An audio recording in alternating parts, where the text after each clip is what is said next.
Welcome to the Right to Reason, episode 34. I'm your host, Robert Stanley. Today, we will be talking to Charone Frankel, lawyer and host of the Habeas Humor podcast. Let's start the show.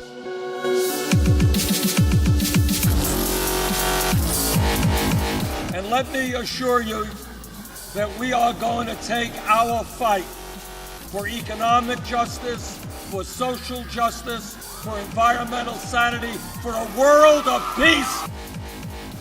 And I think it should be religion treated with ridicule and hatred and contempt. And I claim that right. One aspect of American U.S. life and culture that I think that does deserve respect and admiration is protection of freedom of speech. The U.S. is unique in the world in that respect. The cosmos is also within us. We're made of star stuff. We are a way for the cosmos to know itself. Quoting the Bible is not going to get you anywhere because you haven't demonstrated why anybody should consider the Bible to be true or authoritative. We must guard against the acquisition of unwarranted influence, whether sought or unsought, by the military-industrial complex. Charone is going to teach us about some very controversial topics in the world today, issues such as terrorism in the United States, the conflict between Israel and Palestine, similarities between Judaism and Islam, and then Charone completely ruins one of your favorite activists. She utterly destroys this person and changes my whole perspective on him. I don't want to tell you who it is, but I have no doubt that you'll be as shocked as I was. I'm just going to say this much. It's someone you know. Trust me, you know the name. Before the discussion, we do another Right to Reason throwback to when we discussed nuclear warfare and compared it with the ancient Hindu scriptures. It's a fun topic and a bizarre correlation that I think you'll enjoy once again. Ladies and gentlemen, let's start reasoning. Culture is not your friend. Culture is for other people's convenience and the convenience of various institutions, churches, companies. We very naturally, as a cognitive and behavioral imperative, we form descriptions of the world and we try to figure out what's going on. If you base the design of rockets on science, they reach the moon. It works. Bitches.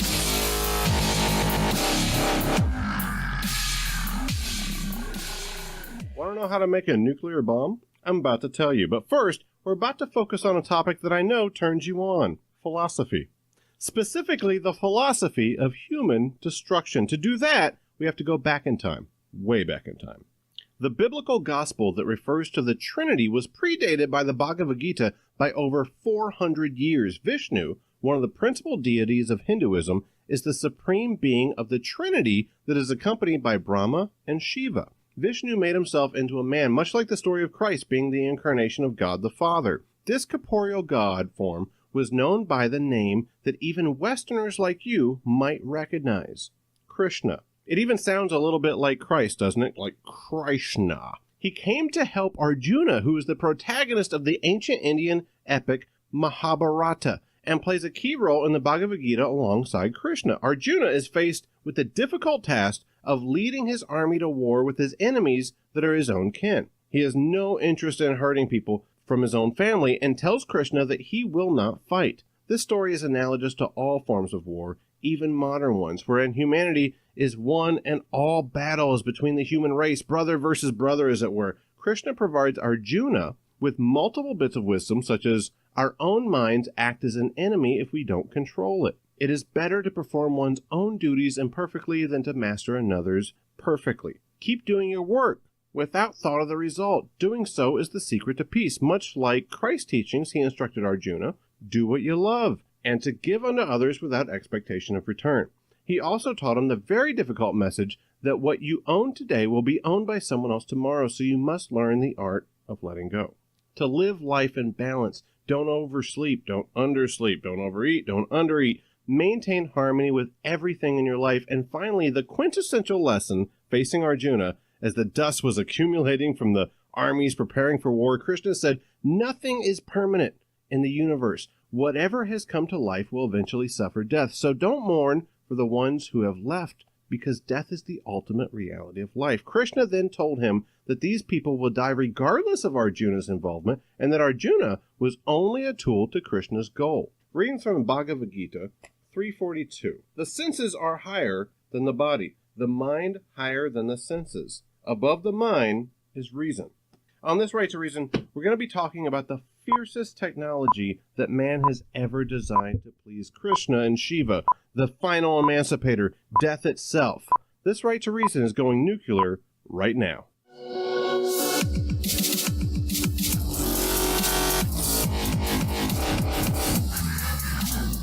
Arjuna didn't accept Krishna's challenge, so Krishna showed him his true form as Vishnu. This is the common image that you're familiar with of the blue effeminate guy with lots of arms all over the place. Standing before Arjuna as a great ferocious being, Vishnu then says this, "Now I am become death, destroyer of worlds." Flash forward to July 16, 1945. Robert Oppenheimer is a renowned scientist and friend of Albert Einstein, believe it or not. He is working on the Manhattan Project and administrating the Trinity test in New Mexico, the site of the creation of the nuclear bomb. But what is a nuclear bomb made of? How do you make one? Well, here it is. To re-emphasize the submicroscopic nature of our subject, if we could increase the size of the nucleus proton to that of a golf ball, the route of the electron would be about a mile away. Different forms of the same element, with different weights but carrying the same electrical charges and having identical chemical behavior. All right, let's simplify this. All you need to do is take nuclear material, surround it by something as simple as TNT, and then encase all that in some kind of a container. Not that hard. Just don't tell anyone I told you that. The general ideas of how a nuclear weapon works, how to build a nuclear weapon, are out in the open literature, on the internet, various places. The details of how to make a nuclear weapon work are not necessarily there. The problem is making the nuclear material. Things get kind of complicated right around there. It employs a series of gas centrifuges and produces the same result for 1/20th of the energy costs. A centrifuge is a cylinder filled with uranium gas, spinning at 90,000 RPMs. This forces the heavier atoms to the outside of the cylinder. Only 7 uranium atoms in 1,000 are the lighter weight uranium-235, which remain on the inside. In an interview from 1965, Oppenheimer describes the initial reactions as the fruit of his labors. The very first nuclear bomb detonated early in the morning of July 16, 1945. I remembered the line from the Hindu scripture, the Bhagavad Gita. Vishnu is trying to persuade the prince that he should do his duty, and to impress him takes on his multi-armed form and says, "Now I am become death, the destroyer of worlds." I suppose we all thought that one way or another. On May 7, 1945, Germany signed an unconditional surrender at Allied headquarters in France to take effect the following day, ending the European conflict of World War II. Japan entered into negotiations of surrender 4 years before that with the Soviet Union. The Soviet Union, after the United States dropped the first bomb on Hiroshima, declared war on Japan and attacked. Then, 3 days later, the United States dropped another bomb on Nagasaki. If Japan was already willing to surrender and Russia had already invaded, why did the United States continue their powerful display of nuclear arsenal? How was this the result, as the textbooks taught you, of the Japanese attack on Pearl Harbor that happened 4 years before this? Why have you been provided this narrative if it doesn't add up? Now you're asking the right questions. We'll get to that in another topic. Between now and then, let's take a final lesson from the Bhagavad Gita presented to us by our favorite religious philosopher, Alan Watts. He who knows that it is indestructible and eternal, uncreated and unchanging, how can such a person slay anyone, O Arjuna, or cause anyone to slay? Just as a person casts off worn-out garments and puts on others that are new, even so does the embodied soul cast off worn-out bodies and take on others that are new. Weapons do not cleave this self. Fire does not burn him. Waters do not make him wet, nor does the wind make him dry. He is uncleavable, he cannot be burned. He can neither be wetted nor dried. He is eternal, all-pervading, unchanging and immovable. He is the same forever. He is said to be manifest, unmanifest, unthinkable, and unchanging. Therefore, knowing him as such, thou shouldst not grieve. Even if thou thinkest that the self is perpetually born and perpetually dies, even then, O mighty armed, thou shouldst not grieve. For to the one that is born, death is certain, and certain is birth for the one that has died. Therefore, for what is unavoidable, thou shouldst not grieve. Perhaps the concept of the soul, of paradise, of life after this one, is the true root of our ability to inflict suffering on our fellow man. Maybe without these dreams of the afterlife, we wouldn't treat our current life and the lives of others with such disdain and apathy.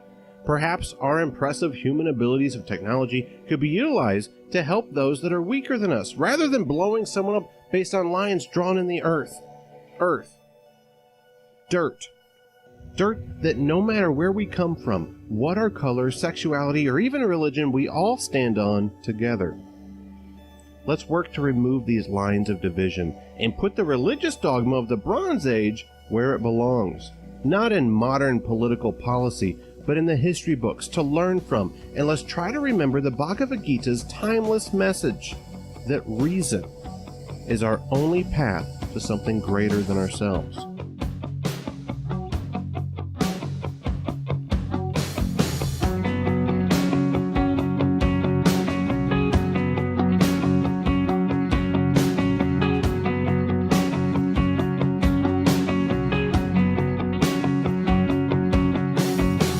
To really understand religion, here's your official guide to religious shit. Taoism says shit happens. Buddhism says if shit happens, it's not really shit. Islam, if shit happens, it's the will of Allah. Protestantism, shit happens because you didn't work hard enough. Judaism, why does shit always happen to us? Hinduism, this shit happened before. Catholicism, shit happens because you're bad. Existentialism, what is shit anyway? Agnosticism, maybe shit happens, maybe it doesn't, I don't know. And finally, atheism says no shit. There you have it, folks. That's religion in a nutshell. Oh, and just as a bonus, Rastafarianism says, let's smoke this shit. All right, now's the time that I remind you to support us at patreon.com/right. Just $1 makes a big difference. From a cumulative perspective, you can really help the show. That's patreon.com/right. If you don't have $1 to spare, no problem. Just rate us on iTunes, share us with your friends, probably not your religious family members. You don't want to make them cry. Maybe you do, I don't know. But don't let the finances hold you back from helping support our cause. If $1 isn't a challenge for you, however, that's one last time, patreon.com/right. All right, it's now time to get litigious with Charone Frankel right now.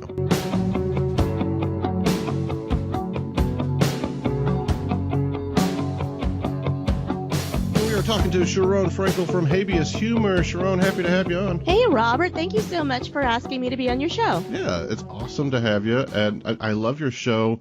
If anyone isn't familiar, which would be weird, but if anyone isn't familiar with Habeas Humor, it's a legal podcast, but it's also really funny. Would that be a good way to describe it, in your opinion? Funny is in the ear of the beholder. Well, you have humor in the title, so...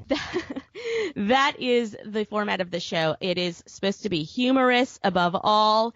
And because I've always been someone who is not to be taken very seriously, although I guess in my job I have to force myself to be taken seriously for at least some of the time. But I strive to entertain people. I love comedy. I do it as a hobby, and I am so glad that you think it's funny because not everyone gets me. Well, you have a lot of like audio clips throughout, and I love that whenever I'm listening to a podcast and I just hear like just the one voice monotone going on for a long period of time, it could be great. Like some shows, what is that? You ever listen to Philosophize This? No. The great podcast. Oh my God. He covers he'll go through like 4 episodes in a row about one philosopher and then go to the next one and then go to, and it really, really great show. But it's just him talking. He doesn't have any kind of audio clips or anything. And that works for him, but it's also a very short show. Like, it's not as long as yours or mine. Whenever I'm listening to a podcast, I typically like to hear different segments, different musical segments or audio segments, or this is what we're talking about. Here's a recording. Here's a clip of that, something like that. And you do that a lot, and it's very well edited, very well done. Do you do legal stuff professionally, or is it more like a podcast hobby? Well, first of all, with regard to your statement, I absolutely agree. You got to have a song and dance break. I think that goes back to George M. Cohan, if not further. So I'm actually an attorney.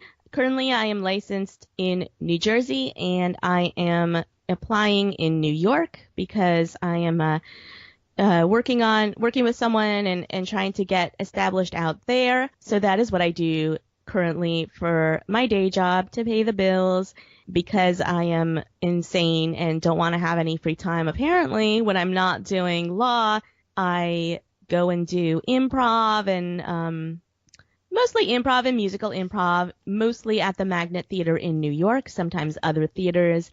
And then, of course, because I want to have no sleep either, I have the podcast. If someone was going to click on your podcast, would you say just go to the most recent episode, or would you say if you want to get an idea of what my show's like, what my format sounds like, this would be the episode to check out? Is there one that pops to mind? I would say reverse chronological order. I try to get better each time, so I think you would definitely, hopefully, see improvement between the earliest one and the latest one. Sometimes podcasters tend to take out the earliest ones because they don't want people to start there and think this person sucks. So, and I don't think those episodes suck, but they're not representative of what I do currently. So yeah, mine's the same way. Yeah. So, I've taken those and I've just put them on Patreon for the patrons who already like me. So I think it starts on iTunes and all the other platforms. It starts on episode 3. But right now today that we're recording, I'm about to put out episode 33, and that's going to have actually some stuff on our shadow overlord Vladimir Putin, and and some other stuff. And then my last episode before that, Shadow Overlord. Yeah, I think so. And prior to that, I did a whole episode on marijuana. Because, the laws, we just had an election. My state of New Jersey is presumably about to legalize recreational marijuana. So I was doing an overview of all the laws internationally, too, because I try to be international. I have listeners outside the U.S. I certainly want as many listeners as possible who are outside the U.S. So I try to always keep that in mind and not be too U.S.-centric. And I try to make jokes about everything. I would say that's probably my favorite episode that I've heard. Oh. What was it? Like Habeas Cannabis or something like that? Habeas Hempus, yeah. Habeas Hempus, yeah. And someone would hear that and be like, oh, Robert's a pothead. And not that I wouldn't have a problem with being titled as a pothead, but I'm just like, I'm more of a Scotch guy. You know what I mean? Or I like a nice wine or something like that. My thing isn't getting high. I think that just for me personally, if I don't get high once every, I don't know, quarterly, I think would be a way to say it. Like if I haven't smoked weed this year, I am not the best me. I really feel that strongly, and I think that would go for any kind of psychotropic substance I would think for most people. That could be a bold statement. I'll just leave it with me for myself. Every 90 days at least, maybe once a month or something like that. But still, I think that you've got to keep that cannabinoid receptors. You know more about it than I do. Actually, no. Well, I just figured from the show, because your show is very informative. That's what I loved about it. You. I learned a lot. Thanks. Yeah, I actually I have no real experience with marijuana. I have presumably taken a couple of hits of it in my life. What? At a couple of parties. What are you afraid of? Well, I was. I gotta phrase it that way, right? Like, well, hold on. Right. Well, number one, I don't like the smell, and I actually don't like the smell of whiskey or scotch either. And also, I was such a goody two-shoes. Like, it scared the hell out of me to do anything that was considered bad or illegal behavior. I didn't even have a drink of alcohol until I was probably 19 years old. And then I felt so fucking rebellious. And yes, me too. Did you grow up like real religious-y? No, but just my parents are such like squares, such stick up the ass. Like butter was criminal to them. We couldn't have butter in the house, let alone marijuana. What do you mean? What do you mean butter? Like it was like a health thing? Saturated fat. Oh, yeah, wow. we actually do have a lot of cholesterol and heart issues in our family. So my parents were always really strict about that. No fat in the milk, no fat in the dairy, fake mayonnaise, all that stuff. Yeah, so we never had any fun eating stuff. We never had dinner sucked. You didn't like have pork rinds and watch football with a hot dog? No, and actually we never had pork. My family is Jewish, and it's not that they cared about being kosher, although my parents certainly did. But I think when you're raised like that, you don't acquire a taste for pork, and they certainly regarded it as not healthy. I know that there are certain cuts of pork that are good for you or reasonably good for you, but like my family always considered anything pork to be like, no, you can't have that. It's bad for you. It's red meat, or it's certainly bacon. There was never a strip of bacon within 500 miles of my house. I wonder if that has to do with like gut biome, because I've read where for like vegans, for example, at a certain point they no longer desire meat. And a lot of people would be like, oh, well, that's probably just psychosomatic, whatever. Not necessarily, because there's a lot of research that says that the bacteria in your stomach is actually what makes you want that cheeseburger. It's not just that, like French fries smell good to us because we're smelling the meat juice, right? And that as soon as our body receives that from the olfactory nerves, then our gut biome says, get it. We want more of that because that's how they reproduce. That's their evolutionary cycle, is that bacteria can make more of themselves, almost like a tribal society, not using intelligence like ours would, but almost like that in the sense of that's how we would grow, is by saying, let's, we're the Holy Roman Empire. We're gonna conquer your area, but now you're part of Rome. Now you're part of Rome. Now you're part of Rome. And that's kind of they just constantly take over, and all we are these like machines that just pass different bacteria from one place to another as we eat and poop. So it's a little bit of a John Hurt situation. We got a little alien action going in there. I ended my whole point with poop.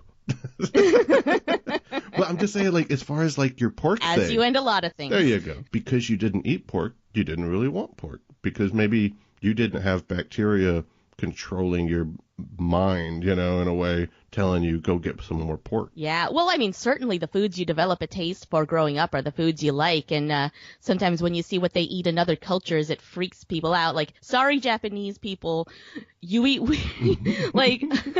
Have you ever eaten like octopus or anything weird like that? I don't think I've ever eaten like a proper octopus. Even like the calamaris are weird to me. Like it's so is gamey the word? Yeah. I don't know. Well, maybe gamey's not the word, but I know what you mean, like chewy. Yeah. And don't get me wrong, I really admire the people that can eat, like, especially the real spicy things. You can eat real spicy things, or you can eat like a whole shrimp and just put it in your mouth without taking the shell off or whatever. Like, they'll like leave it alive and then pour the soy sauce on it to make it move. Like, they get weird. I've seen the videos. Yeah, that's weird. Yeah. Not for me. Okay, I don't know what the hell we're talking about. You're very easy to talk to, and we totally got off topic. I wanted to ask you about legal stuff. This is what you do. Great. This is why people clicked on the show today. They want to learn law from you. Hey, we've had Andrew Torres on before, and he was wrong. Whatever he said, he was wrong. Actually, he kicked my butt. Oh, really? Yeah, I had him, and I talked to him about, what was it? The Bernie Hillary thing. Because I'm a big Bernie supporter, and he showed me that my ideas about the election really were not founded in facts. Not that I was wrong about the fact that the DNC did some really underhanded, sneaky stuff, but that I was wrong about how much of an impact that had on Bernie. I was wrong about, in a way, and this burnt me up, because I remember Hillary Clinton saying a lot of these Bernie supporters are they just don't understand politics, and they're new to politics, so they don't understand that things have been happening like this for a long time, and they're just finding out about the dark side of politics, so they're blaming me. And I'm totally paraphrasing, but you remember she said something kind of like that. It pissed me off when she said it, because I'm like, I'm not new to politics. I'm a grown ass man, woman. What are you? But she was right. She was right in the fact that it wasn't until this most recent election that I saw how deep that rabbit hole really went, and I put that on the Hillary campaign. Right. And Andrew really opened up my eyes to a lot of that. I'm glad he did. Because that's what we have to do, right? But if we're going to be free thinking people, we're going to be open-minded people. Whenever we're wrong about something, we got to say, hey, I was wrong. And I appreciate that you pointed that out. Absolutely. Yeah. And Andrew is, I make fun of him, but yeah, he's great he actually is much better than I am at like consuming large amounts of information, and, he'll read those long ass court opinions and stuff. And so I go to him like for fact. Okay. So there's been all these shootings lately. It just seems like it's every other week there's another mass shooting. And I get from a lot of listeners for the show from social media where the idea is, hey, we don't call it terrorism when a white guy does it, and we only call it terrorism if a brown guy does it, right? And first off, I just want to add here, everybody's leaving out the gender aspect of this. It seems to be predominantly males, and nobody's talking about this. But anyway, the idea is that maybe there's some kind of racism in our public opinion about terrorism itself, and my whole take on it was more like, there are definitions for terrorism, that we have to follow. Question right out of the box. Here we go. Are the recent shootings that we've seen, are these terrorism? I will directly answer your question, and then I'll go into more detail. Okay. As for federal law, the Vegas shootings would not be terrorism. Racist. Sorry, go ahead. I do believe that the truck attack in New York on Halloween is, like, in my opinion, under federal law, it's not terrorism, but I do understand that person is being indicted by the federal government, and the way that they're doing it is they're trying to link him with ISIS. They're trying to basically, I think, kind of give ISIS kind of vicarious liability for this. So let me go back a little bit. I break these questions down into kind of 3 issues. The first is, I guess maybe 4 issues. So the first is like terrorism as our moral understanding, if that's the right term. I'm not Aaron from Embrace the Void. I don't know all the right terms to talk about morality and ethics, but like what we understand as terrorism, like the colloquial, the dictionary definition. Yeah. Mm-hmm. I would say yes. Anything that people do, any crime, like violence that people commit to like make a point, as it were, to scare people, to put terror in people, is terrorism. I would agree as far as those standards. I would agree that all that stuff is terrorism. Definitely the Vegas shooting, definitely Charlottesville, the murder in Charlottesville, and the New York truck, anything like that. Terrorism, yes. So then you get to the issue of why do we deal with people who look differently and call them terrorists if they're brown and mentally ill if they're white. I think that's definitely, if that ever happens, it's not right. I think that people who commit terrorism are both deranged and terrorists. You can be both at the same time. I don't think those people are right in the head no matter what color they are. But what happens is some of it is conscious racism, maybe. Some of it is like systemic racism. I think some of it is human nature. This is not an area that I'm a specialist in, but I think that people have a natural tendency to dehumanize or distance themselves from or regard as monsters those people that are very different. If somebody comes out of Mogadishu, Somalia, and, looks very different, speaks a different language, acts different, and that person kills a bunch of people, it's much easier to see that person as a monster and a terrorist than as someone who's like got some issues, had a bad upbringing or that kind of thing. Right. But somebody who looks like us, somebody who comes from us, someone who comes from America, someone who has had the same kinds of education and experiences as us. Sometimes we look at that person and we say, oh, I can see how that person might have mental issues And I can see how maybe that person got here, that they're not just a complete monster, but that they're a human with problems.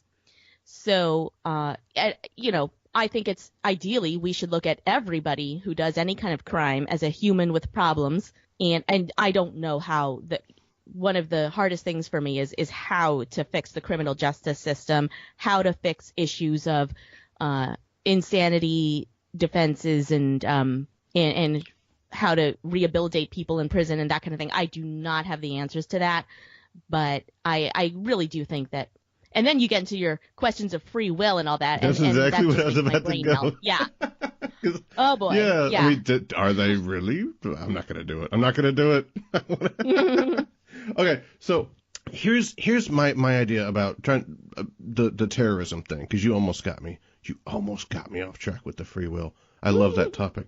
But with the terrorist thing, will you tell me, doesn't it have to have like some kind of political motivation to be terrorism? Like they have to be trying to change either the public's opinion about some kind of legislation or something that law that we have, or how we're doing something overseas, or they're trying to actually change politicians' views about something. Like whenever, let's see, the first Red Scare, and a lot of people might not know there was two versions of that. The second one was the McCarthyism that we're all familiar with, of anti-communist stuff. Originally, though, it was anarchism, and the anarchists were bombing people. They killed the president. Yeah, perfect example. Yeah, that's terrorism, because they're trying to change something political, right? So if I go shoot up a bunch of people, but it has nothing to do with trying to provoke some kind of change, then I certainly can't be a terrorist, right? Well, I'll tell you what the laws say, and we'll look at the federal law. Now, there are state laws that define terrorism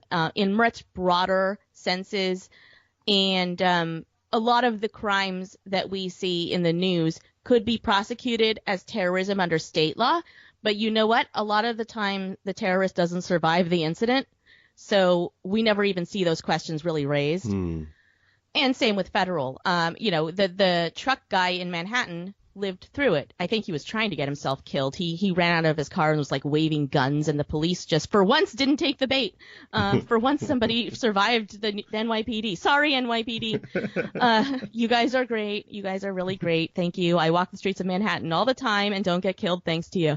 So this sounds like you're saying that under threat of violence. You're like, please don't hurt me. No, they're not here pointing guns at me, I swear. No, but you know, because that guy lived, you know, now he's being indicted actually by the feds, and we see these questions raised. Personally, I don't think the charges should stick from the facts that I know, because it seems like he really had no actual connection to ISIS other than watching videos. But that's what you have to do, and I'll explain the federal statutes. And let me say, for clarity, we hear the term domestic terrorism a lot, and actually there's no federal crime of domestic terrorism. What domestic terrorism is something that was defined by the USA Patriot Act after 9/11, where if someone is acting in a certain way, they are classified as a domestic terrorist, and that gives the government the right to like surveil them, or the right to wiretap, things like that. It's domestic terrorism under federal law is basically a classification that allows government action under the Patriot Act, but it's not a crime. That's so scary to me, to label someone a terrorist so that they fall under a different set of law. You know what I mean? Like that, like right off the bat, that just doesn't seem in line with the Constitution, does it? Well, I mean, that would be like really, like you'd have to get really specific to address that. This makes me feel icky. Like as soon as I hear, I'm like, sure. Well, the whole, that's they could call anybody that, you know, like they could just title you that way, and then the whole Patriot Act is icky. But yeah, the ACLU has an article on their webpage called "How the USA Patriot Act Defines or Redefines Domestic Terrorism." So they say that the Section 802 of the Patriot Act expanded the definition of terrorism to cover domestic as opposed to international terrorism. And a person engages in domestic terrorism if they do an act dangerous to human life that is a violation of the criminal laws of a state or the United States, if the act appears to be intended to intimidate or coerce a civilian population, or influence the policy of a government by intimidation or coercion, or to affect the conduct of a government by mass destruction, assassination, or kidnapping. And the acts have to occur primarily within the territorial jurisdiction of the United States, and if they do not, they may be regarded as international terrorism. And so that expands the type of conduct that the federal government can investigate when it's investigating terrorism. Okay, so here's my question. From that you just read, this guy from Uzbekistan, for example, okay? He did that, he killed was it eight or nine people? And then... Are you talking about New York? Yeah. That guy was from Jersey. What? Yeah. That's not what I heard. Okay, let's make sure. We're talking about the Halloween. I forget the guy's name. I usually try not to say their names, but I know what you mean. Let's see. So Manhattan. I'm just googling. Saifulo. He's from. Oh, okay. He's been living in the U.S. since 2010. Oh, okay. Okay. So he's kind of. Well, I don't know. He's only been here 7 years. He's still an Uzbekistani, or whatever they call. But that's in Asia, right? So I'm kind of wondering, what does that have to do? And yeah, okay, so he yelled... It's part of the former USSR, and I think it's a Muslim state, I think. All right. Uzbekistan? Well, he has a really big beard. He does. But you know what? Profiling? In this region, that's a thing. Yeah. Every guy in Brooklyn has a... That's the look now. It's hipster. Yes, it is.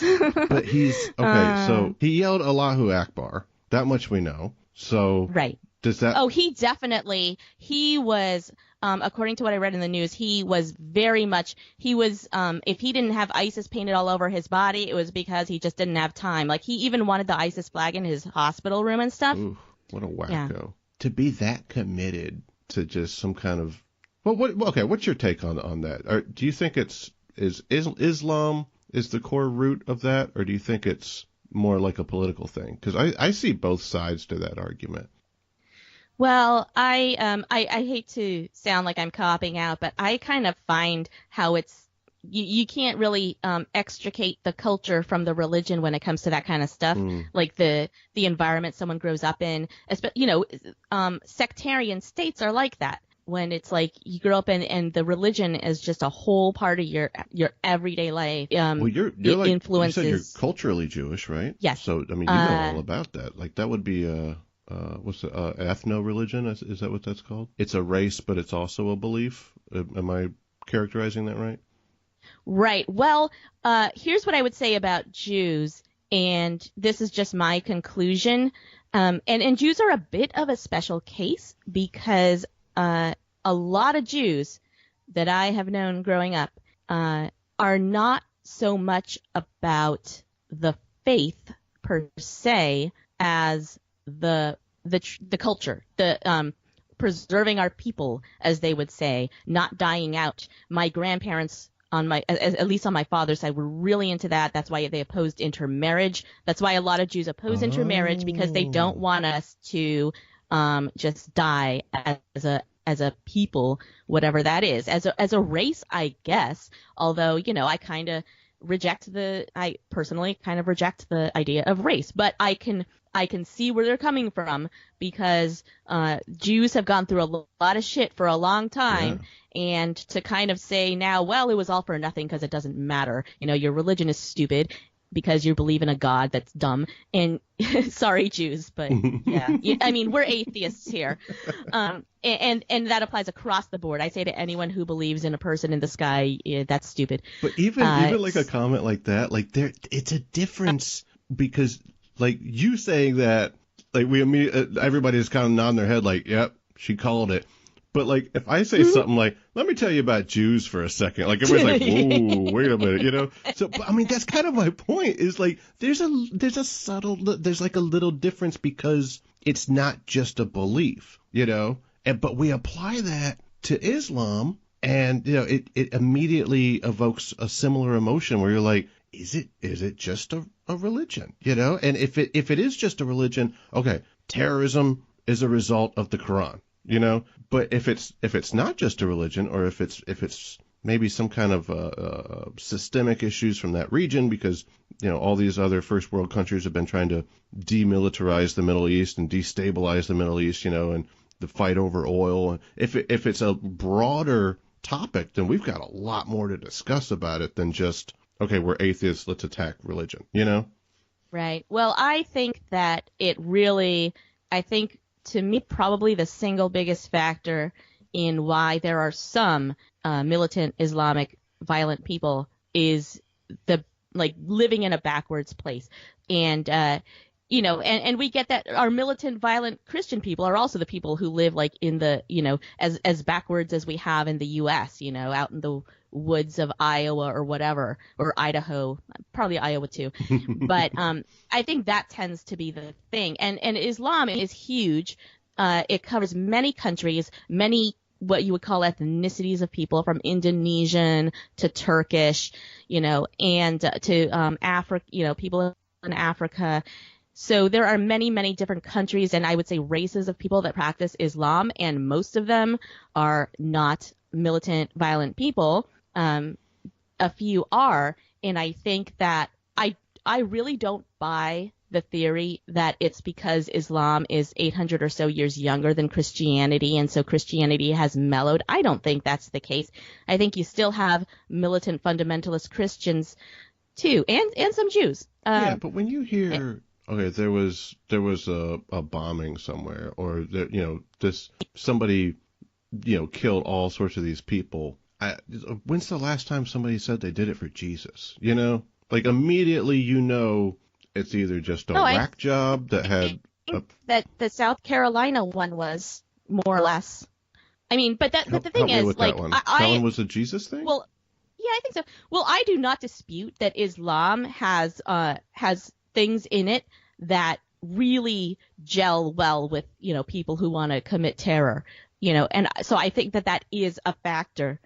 I won't deny that at all. And but I think that it's also like the Islamic world happens to also be a part of the world where there are you know, backwards people. And yeah, this is gonna I hesitate to say it because it's so generalist, and it would be racist if it covered one race. But no, please say it, and this is going to be like the show opener. I'm going to start. I'm going to edit and just take this one part. Let me. This is something This is something my father once said to me. Middle Eastern people are not open-minded. Oh, yeah, I think that's racist.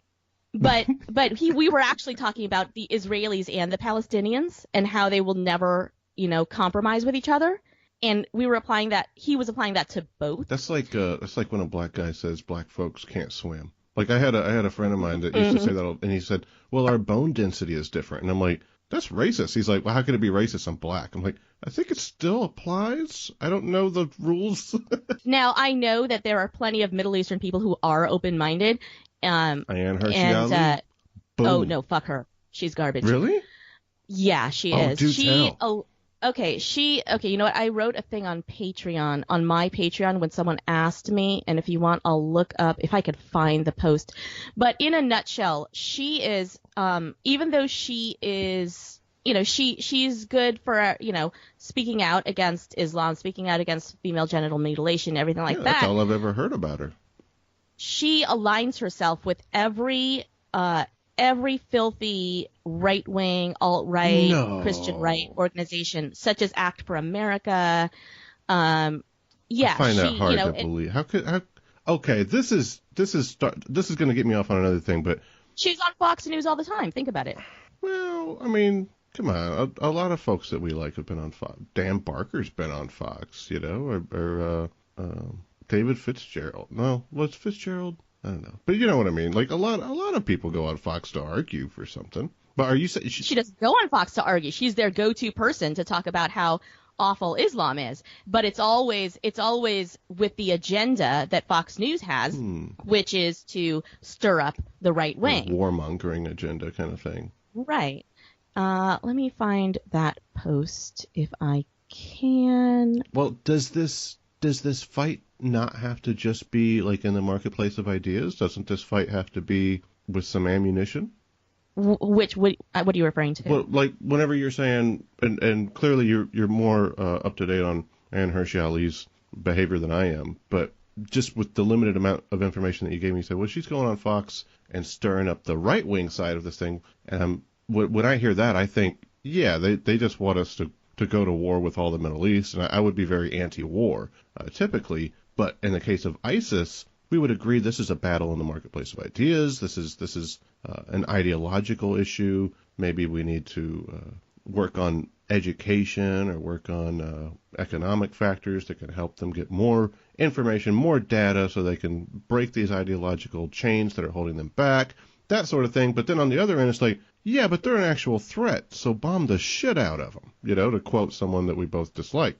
But doesn't that kind of thinking have some credence to it? Yes.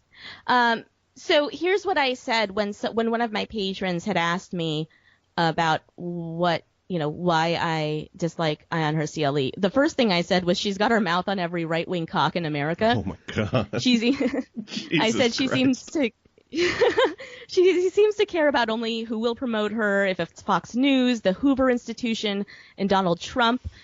She never said anything against Donald Trump that I could find. Is this why the Southern She never said poverty anything thing? for Hillary that I could find. I'm not gonna. They were also talking about Majid Nawaz. Is that how you? He's cool, I right? don't. You're cool with him. As far as I know, he's cool. Yeah. And her big complaint about Islam is misogyny, yet she cozies up with the Christian right.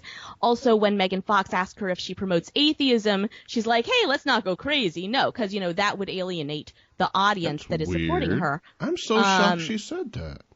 Yeah, well, I paraphrase, but she basically gave a no answer to that question about whether she promotes atheism. She's like, oh, no, let's not say that. No, she thinks there should be more like moderate Islam is what she's thinking. Reformed Islam. She at least says she's more about reforming Islam than eradicating it.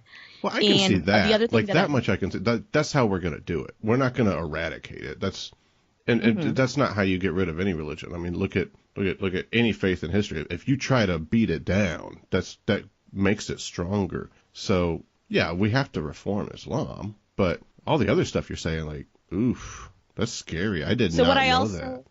Yeah, so what I also said was either she's a big-time supporter of the American religious right, or she just associates with them because they give her a platform. She is a theist, or at least she denies being atheist. When people like Megyn Kelly ask, she seems careful not to explicitly support Trump, Clinton, or Sanders. However, I looked hard and I found only positive statements about Trump by her. I put a link in my Patreon to I think when she was talking about the Trump Muslim ban, she kind of agreed with that, although she went back and forth a few times saying, well, maybe it needs some tweaking and things, but she mostly agreed with it. She's affiliated with Fox News and Act for America. Listen to episode 12 of Habeas Humor when I talk about them. She has spoken at their conferences. The Hoover Institution, the Wall Street Journal, all those conservative sources. She discusses Islam and its misogyny in a vacuum. She seems to ignore the connections between misogyny and her own political allies. And on her social media, she praises Wall Street Journal articles that support GOP policy. I put some links to that. She writes editorials on Fox News, and I put a link to that, talking about what was that? Trump must tackle Saudi fanaticism when he's in Riyadh. So all these things lead me to believe she's more devoted to her own fame than the cause of oppressed women. You have just blown my mind. She was one of my favorite people, and now I'm really questioning. Well, that. Draw your own conclusion. Don't just listen to me. But, well, that's all I was going to do. Like that was. Are you saying we shouldn't do that, Sharon? Well, I mean, as long as everyone just listened to me, they'd be fine. But when it comes to other people, draw your own conclusion. Wow, that is. I am at a loss for words. I can't. Like everything you just rattled off, I'm just like, whoa. I had no idea. But I mean, going back to, I want to defend myself, or at least explain myself a little, because people are going to say Sharon just said Middle Eastern people are not open-minded, and that's really fucking bigoted. Oh yeah, we just left that hanging there, didn't we? Yeah. And you know what? It kind of is. And I know you well enough. I know you didn't mean it in a bad way. I mean, it's an overgeneralization, a very broad overgeneralization. But at the same time, there's some truth to it. I would quote Bill Maher as to back me up, but people hate him sometimes. I like Bill Maher. But he did the same. I think it was in one of his. I think it was the one called not the I'm Swedish or I'm Swiss, but the one before that. Yeah. Where he was talking about, like, maybe it's the fucking they don't have enough air conditioning. Like, they were trying to find another way around the world in the Renaissance to get to the Indies rather than having to go through the Middle East and deal with these people. And it's true. Lewis Black had a great bit on that too, about air conditioning being a major problem with why everybody's so grumpy in the Middle East. Compromise is not in the vocabulary when it comes to issues of borders. And just like the whole, I guess it's not unlike being from Jersey, really, where it's like our style of having a family discussion is like yelling at each other. Like, that's the Middle Eastern way too. What is the like American Jewish take on Palestine and just that whole issue there? And like the Gaza Strip and all that. I try never to discuss it because it's like that's 5-10 minutes I won't get back. And it's such a waste of time to me because it's like the people who are in the position to change are not going to change, it seems. Do you think it should be like 2-country system or something? Like, just in your opinion? In my opinion, it should be something like that. I have a lot of sympathy for people who were living there and who then got occupied and were told, hey, this is a Jewish state now, so you're either on board with Judaism or you're a second-class citizen. That's bullshit. And a lot of their land was taken away and all that shit. And on the other hand, you have Israelis who didn't necessarily get a choice. Like my aunt, my mother's sister, was like, why couldn't they have sent us to Canada? I would have been much happier there. Yeah, it's like a lot of it comes from, at least in the States, a lot of that comes from like the Judeo-Christian kind of theme of we have to support Israel because that's where Jesus is coming back at, and that kind of, and they've I think a lot of our financial decisions and militaristic decisions have been religiously based, but just globally, I think a lot of people, at least the non-anti-Semitic ones, a lot of people look at the Jewish people and they love an underdog. You know what I mean? And here's a group of people that have been through so much. I mean, all the way back into the Bronze Age. These people have been fighting for their land and for their way of life and their culture, and now they're kicking ass. You know what I mean? And everybody's like, good for you. So it in a way, I think we're kind of unsympathetic to anything that they do wrong because we're like, oh, come on, they deserve a win. Well, that's a lot of it. I mean, the Holocaust did so much to change, to shape people's views on that. Can you believe that, like, they didn't mention the Jewish people and the Holocaust memorial celebration that they had with the Trump administration? Do you remember that? Well, unfortunately, I can believe it because it's Trump. It was all they talked about were other cultures impacted by the Holocaust, excluding the Jews. And I thought, like, how are you going to leave the Jews out of the Holocaust? What are you thinking? Why would you do something like that? And that's why people say something like, look, you don't have to be a white supremacist in America if you voted for Trump. But every white supremacist in America voted for Trump. Right. He has done so much to pander to that base. It's outrageous. So, yeah, I mean, that's what he'll do, despite the fact that his daughter is a Jewish converted and his son-in-law is Jewish and his grandchildren are Jewish. So, yeah. But, there's one history professor, and I don't remember his name. He's in the great courses. And he said Hitler gave racism a bad name. Just do a great courses plus plug on my show. Oh, I don't subscribe to that. It's too expensive. I get them from Audible. That's funny. Are they pretty cool? Oh yeah, I love the music ones. I love the history ones. Those are my things, really. So yeah. You're like, I want to talk about terrorism, but just real quick, Powerade is very refreshing, and their Mountain Blast flavor is like, wait a minute, what are you doing here? I'm sorry. Go ahead. You're the professor. I love it. Yeah, so Hitler gave racism a bad name. And you can kind of see now how that effect has worn off. Racism no longer has such a bad name anymore. People are out in the open about it. That's how it used to be before World War II. And anti-Semitism, I mean, even after World War II, there was a lot of it. There continues to be, but it's certainly anti-Semitism in America took a huge nosedive after the Holocaust. So people were willing to support the Jews. Public sympathy was on their side. And like you said, there's a religious connection, and there's also a lot of strategery, like strategery. This Israel's on one side of the Suez Canal, and America and the West were very interested in controlling both sides of it. The British occupied Egypt for a long time, and they wanted white people on the other side of it too. So you have all these Europeans who they think will be much more cooperative than the people who have been living there, and then you have your Zionists who are like true believers who say God, like there are people who really, like, even my mother, I've heard her say, this is our land. Like she points, I think, to the Balfour Declaration, and like it's like a God-given land kind of thing. Yeah, I mean, some people will point all the way back to the Old Testament, like, this is our land. It says in the Bible. What?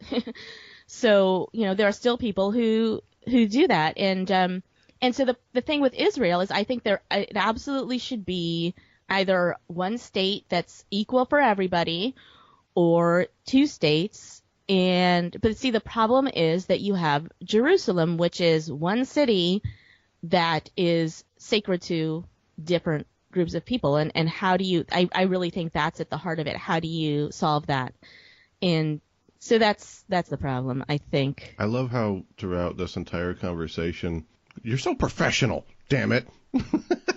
Really? Yeah, but throughout the entire conversation, you've supplied the listener with different references where they can go to your show and find, if we were talking about terrorism or Ayaan Hirsi Ali or weed, for Christ's sake, I don't know. But at each point of the way, you kind of been like, you can go to this episode, you can go to this episode. And I think that's really helpful, and I really hope that they can go check that out. How could they find Habeas Humor, and what are all your Twitters and all that kind of stuff, so they can learn more about you or maybe ask you some questions? Well, thank you for asking. How professional of you. My Twitter is at Habeas Humor, and I spell it because people have been told me they've had a hard time trying to look it up. I had thought that, ever since the Patriot Act, and certainly ever since Trump, people would know how to spell habeas because they might need it. HABEASHUMOR. I won't, you might be able to set that to a certain Disney song, but I'm not going to sing it because they'll sue me. Come on, do one. No.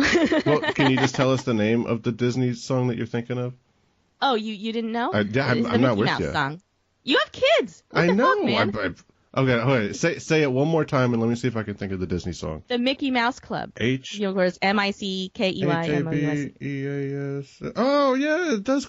Right? You know what? You're so used to saying it or spelling it on other shows and stuff that it's just started clicking for you. Yeah, well, to me, I don't think it's as obvious as you think. Everyone, tweet Charone that that's not that obvious. All right, hashtag it's not that obvious. Not that obvious. The Libsyn page, like the homepage, is actually Hab Humor. I don't know why I made it that way, but HABHUMOR.libsyn.com, and you can get it on iTunes, Google Play, Stitcher, all that stuff. And we've got a Facebook page, Habeas Humor, and email, which is Habe Humor, just to make it really complicated. Sometimes I use it with an E, sometimes not. I don't know why I did that, you but just yeah, do what you want. I do what I want. There you go. So, well, thank you so much for everything and for coming on the show today and learn a little bit. I definitely learned something, especially about Ayaan Hirsi Ali. I did not know that. I was a big fan, and now I hate her. I hate her because of you. You spread hate today. Oh, Look what you did. You hate her? Yeah. Don't be a hater. Yeah, I kind of think she's garbage for that. Like, especially if you get to know Act for America. Like, to me, like, her connection with Act for America was, like, the most damning thing, perhaps. So, yeah, because that's an organization that really, like, all they do is professional fear-mongering, riling up the religious right. Yeah, episode 12. All right. Well, in closing, thank you so much for your time today, and I really enjoyed the discussion. Thanks, Robert. This was great.